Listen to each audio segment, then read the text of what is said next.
Nobody defines pirate passion quite like the one, the only, you know him as Gyrating Joe. It's Joe Lorenzo joining us now for a special interview. He's coming to us all the way from Spain.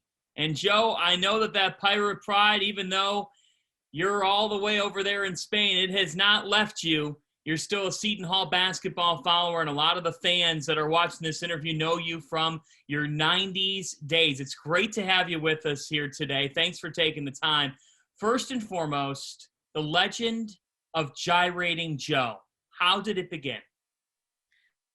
It began, I believe, in 1993. I was always when I started going to Seton Hall, I started going to the basketball games, and I enjoyed them a lot. But when the games were at the Continental Airlines Arena, when they used to play at the Meadowlands, the thing was that the building was so big, a lot of times it was difficult to get our fans into the game. And then when I think it was 1993, we were playing, Seton Hall was playing the University of North Carolina, and they came into our building, and they were making a lot more noise than our fans were. And I was like, this can't be. So I asked some cheerleaders for some makeup, and I decided to paint my belly, and I did like this dance, and I started taking like this towel, and I started waving it in the upper sections, and sure enough, our fans came alive, and we really made a lot more noise than the North Carolina fans, and we showed them who was boss at that game. Unfortunately, we lost that game by, I think it was like by 5 or 6 points, but from that point on, our fans were a lot more vocal, and it really was like I was kind of like the sixth man on the court, helping the team out, and especially I do this dance around the 10-minute mark, towards the end of the game. So it was like the last stretch. So it was kind of give our team a special strength moving forward to finish off the game and get the game won. Did anybody else take their shirts off?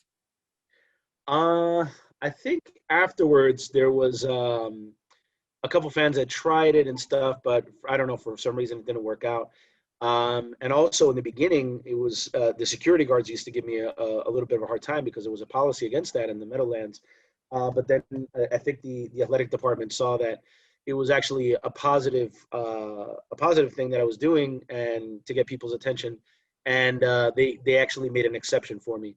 So the security guards would actually joke around and say, okay, go do your thing. So there were a variety of phrases that you wrote on your chest. What were some of your favorite ones? I think I put one like Holomaniac, Hallelujah, NCAAs or bust were another one, especially when we were maybe on the bubble of making the NCAAs or not. Was kind of like a positive message. Always positive messages. I was never derogatory or always respectful to the other teams. Always just like positive messages on our side. What do you remember about those days? It's known as the golden window of Seton Hall University basketball. And we're in another great window right now. And I'm sure you're having a lot of fun watching what's happening, the consistency in making NCAA tournaments. Yeah, it was definitely a lot of fun during the 90s because we're kind of, in the beginning, we were kind of like the underdogs, but then people started taking Seton Hall very seriously, and a lot of other teams would come with their A game when they came to play Seton Hall. So it was a lot of Big East battles, especially very physical basketball. Kind of like now, a lot of it reminds me of like just grinding it out and beating other teams with good defense, with good shooting, with smart basketball. So there's a lot of similarities, definitely, and a lot of similarities in the type of basketball players that Seton Hall is recruiting. Kind of fit that mold that PJ Carlesimo started back in the day, and now Kevin Willard has kind of continued that with the modern day basketball. What was your belief level in PJ Carlesimo? I actually, when I started, it was like right after I started in the fall of 1989, and the team had just been to the Final Four. So it was like really high. It was PJ was adored at Seton Hall. I think A couple years before that were some difficult years where PJ was kind of still bringing the program up. There was some I think from the student council there was some like protests. They're asking the PJ to resign and stuff, but ultimately he proved his worth, and that went away quickly. So it was really enjoyable. He was a very demanding coach. I remember him being very, very vocal with his players, but he was definitely a joy to have and a legend in his own in Seton Hall lore. Your legend, it lives on. I mean, just last year there was a story done on you, and Seton Hall alums everywhere know Gyrating Joe. So what was it like walking around campus? It was interesting because it was kind of like I was just a normal student and like everyone else, and then all of a sudden like everybody was like saying hi to me, and it was kind of like I don't know, it was kind of like the equivalent of going viral on YouTube today at the time. But it was cool. It was cool.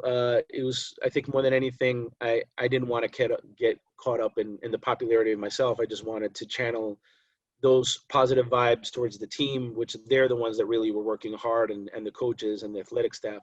So it was kind of getting people to recognize all their effort and really be positive and get all the student body behind the team, and eliminate any negativity. Just stand behind them. And I used to see a lot of the players and just let them know, hey, we're behind you.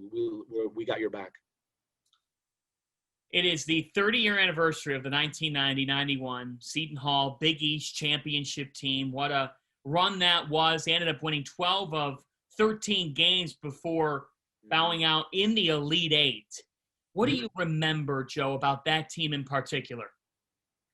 That they were very scrappy. They were a lot of times they were underdogs because it was kind of a retooling of the 1989 team, even though there were some players on that team, like Anthony Avent, who was on the 1989 team. But they were basically a lot of new players like Jerry Walker, Terry DeHare, Oliver Taylor, who was a senior point guard at the time. He was a JUCO transfer. So it was a little mix of the old and the new, and a lot of guys proving themselves. Even Arturas Karnisovas, who was also on that team, and they were young. I think they were sophomores at the time, or sophomores. And it was exciting, especially at Madison Square Garden, the Big East tournament. Just not only that they won it, but the way they won it. They won like with 2 buzzer beaters leading up to the final game, and it was just mayhem. It was crazy, especially with Oliver Taylor scoring in the bucket in the buzzer beaters. I'm going to name some players. You give me your association. First thing that pops in your head when you think about them. So here goes nothing. Okay. Arturas Karnisovas. Awesome wing player. Also very good defensively. And amazing wingspan. Terry DeHare. Great shooter and great competitor. Anthony Avent. Steady down low. He was used to play the 5, and he was I remember the high low like dishing in and dishing out, like the inside out game with Anthony Avent. Jerry Walker. He was basically a rebound maniac. He was always there getting all the rebounds and scrapping, and really, really good defensively. Luther Wright. Luther, shot blocks.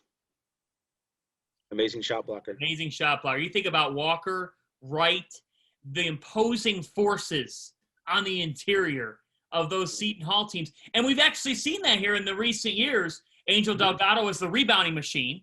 Yep. And then Romaro Gill, what he did last year for the Pirates. How about that? Yeah, even the interior play of Romario Gill, just getting like the inside out game also going, and getting easy baskets down low. He was just a great interior player. So you're in Spain now. How do you follow the Pirates?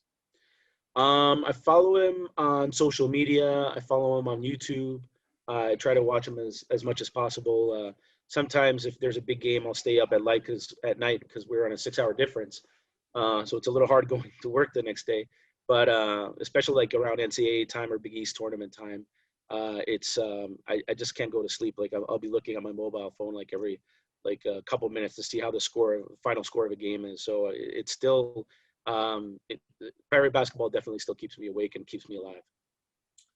You know, you think about Seton Hall basketball and Big East basketball, Joe. That ride, I assume that you took the train in from South Orange to the Garden because that's the common route. That ride, you know, into the city when Seton Hall basketball is playing well, and you know you're going in the Garden if the Pirates are facing St. John's there, but in the Big East tournament, there's really nothing like that. Yeah, no, definitely. Just the electricity in the air, you can just feel it going into the Garden, and a little bit of trash talking with the rival fans, but in a good way, in a good spirit. Just the ambiance of hearing the other school fight songs, and just the whole college environment and all the alumni from the different schools, especially the Pirate fans, really is something special. It's like no other sports experience that I've ever lived before. So you did Gyrating Joe at Continental. Could you do it anywhere else? Were you ever able to do it at the NCAA tournament or at the Garden? I would assume. Were you able to? Yeah, I did it at the Garden. Although in the Garden they used to give me a little bit of a hard time, the security guards, because they, obviously they weren't homers. So I sometimes I had a little bit of difficulty, but okay, I was able to get it off. And then a couple times I think in the 1990s. Let's face it. In New York City, there's people in New York that have more than just their shirt off. Yeah, that's true. Yeah.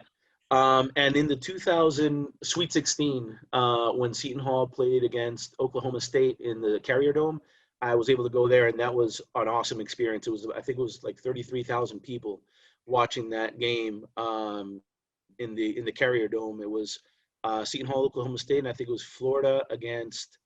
Trying to think, I think it was Duke as well. So it was just the ambiance of those four different schools under the building, and when I did my dance there, it just brought the house down. So I think that was my last performance. Who was the Big East fan base that you went at it with the most? I think it was pretty much UConn and Villanova, but UConn at the time in the 90s was pretty intense, and they always had a large fan base, and they used to travel with that fan base all over the place. Especially even the women's team, when they used to come into Walsh Gymnasium, was pretty intense and amazing when they were like the number one team in the country.